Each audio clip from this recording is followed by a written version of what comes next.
The company that makes Snickers is the largest veterinary business on Earth. Not a partnership, not a minority stake. Mars, the family firm behind M&Ms and chewing gum, owns around 3,000 animal clinics, the laboratory that runs your pet's blood tests, and the prescription food waiting in the lobby. And almost none of it carries the name Mars. That is the first clue to something the British competition regulator has just spent 2 years proving. The vet you trust, the small practice with the familiar name over the door, is increasingly not what it appears to be, and the disguise has a price attached. In March 2026, the Competition and Markets Authority concluded the largest investigation in its history into a single everyday service. Its finding was blunt. Pet owners are being left in the dark about who owns their vet, while their bills climb at nearly twice the rate of inflation. This is not a story about greedy veterinarians. Most are underpaid and overworked. It is a story about who bought the practice they work in, why, and where the safe money in this industry actually sits. Start with what you think you are looking at. In Britain, roughly 60% of households own a pet. The market for their care is worth over £6.7 billion a year. And to the person walking in with a sick dog, a vet looks like the last of the true independents. A trained professional, a local business, a name that has been above the door for decades. That picture is now mostly wrong, and the regulator has the receipts. Between 2016 and 2023, average vet prices in the UK rose by 63%. General inflation over the same period was 32%. Prices roughly doubled the pace of the wider economy, in a service most owners can neither shop around for nor refuse. The obvious explanation would be better medicine, better equipment, better drugs. The regulator went looking for that explanation. It did not find it. What it found instead was a change in ownership. In 2013, large corporate groups owned around 10% of British vet practices. By 2025, that share was almost 60%. In roughly a decade, about 1,500 of the country's 5,000 practices were bought up by just 6 companies: CVS, IVC Evidencia, Linnaeus, Medivit, Pets at Home, Vet Partners. Half of the practices those groups own sit, in turn, behind private equity firms. Here is the part the regulator underlined. When these groups buy a practice, the name over the door usually does not change.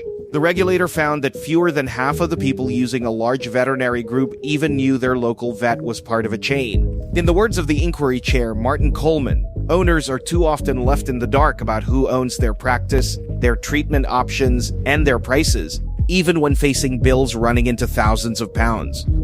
So the visible business is a familiar, trusted, independent-looking clinic. The hidden business is a consolidation machine wearing that clinic as a mask.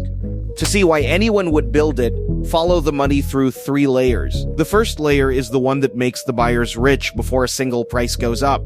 It is called multiple arbitrage. A single independent practice is small and risky, so it sells for a low multiple of its earnings, often around 3 times.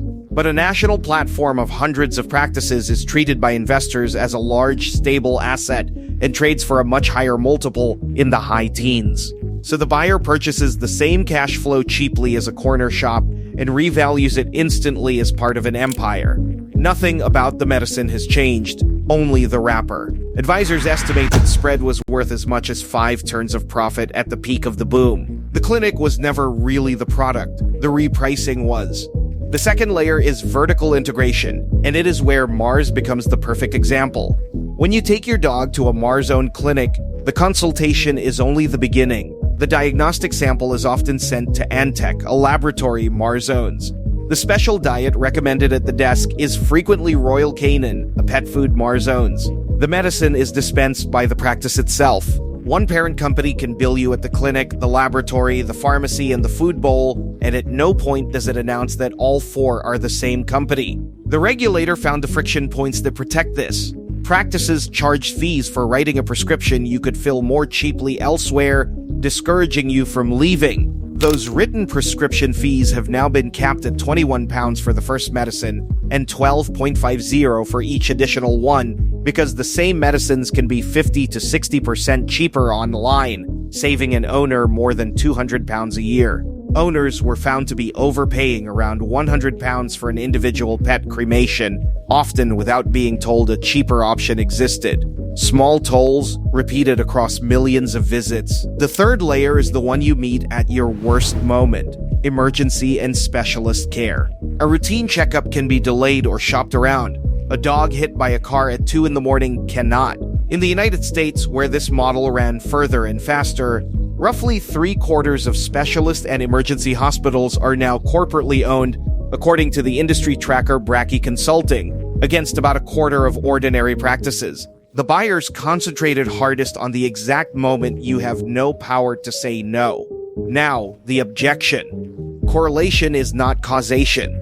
Perhaps corporate practices are simply in expensive areas or treat sicker animals. The regulator anticipated that, and this is the single most important finding in the entire report.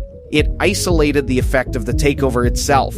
Holding the practice and its patients constant, it found that for at least 3 of the 5 largest groups it studied, the act of being acquired raised that practice's prices by around 9% and the value of its insurance claims by around 5% within 4 years. Same building, same staff, same animals, new owner, higher bill. It was the consolidation, not the care, that moved the price. Across the market, the regulator estimated the cost to pet owners at around £1 billion over 5 years, from profits above what it judged a reasonable return. And the owners knew. When surveyed on satisfaction with cost, independent practices scored a net 47%.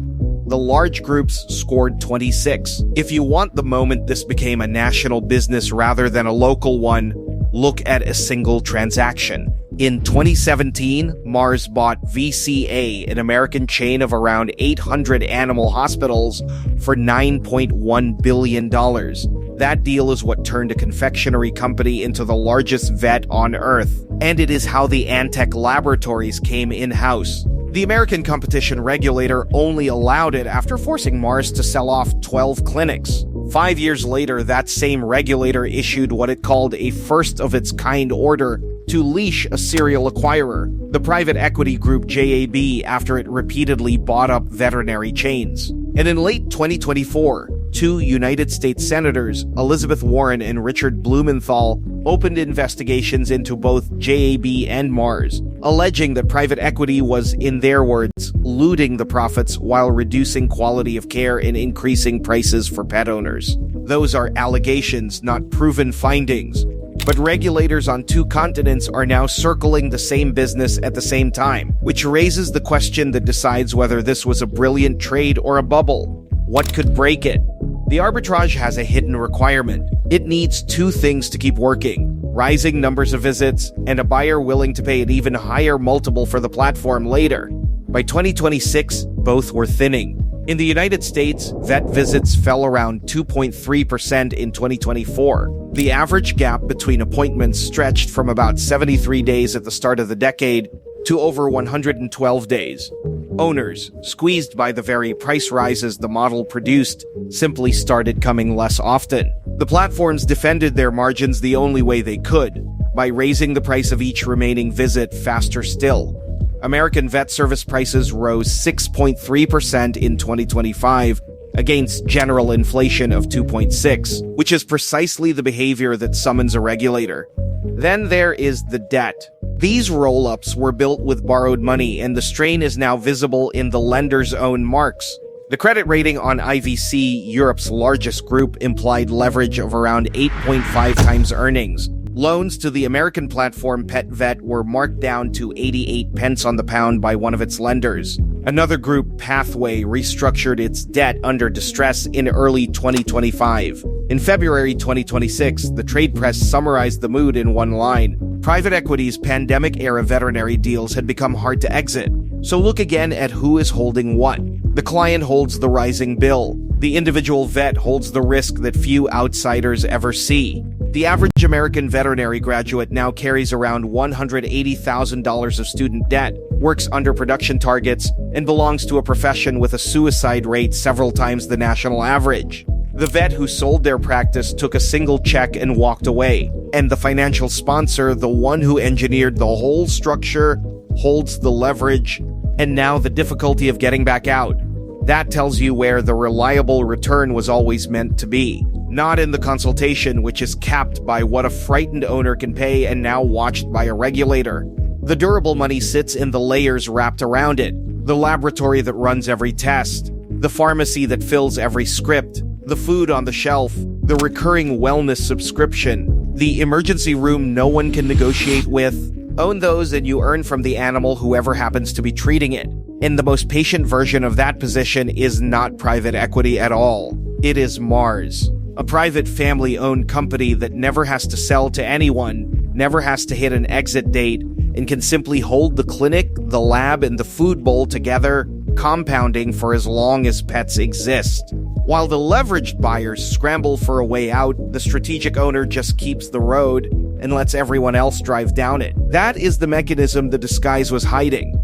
The safest money in veterinary care was never in treating your pet. It was in owning the roads that every treatment has to travel. The lab, the pharmacy, the shelf, and the trusted name over the door. And if that pattern feels familiar, look next at your dentist. Because the same buyers running the same playbook have quietly rolled up the practice that cleans your teeth. They keep the local name, they own the lab behind it, and they even have a term for staying invisible while they do it. They call it the invisible DSO.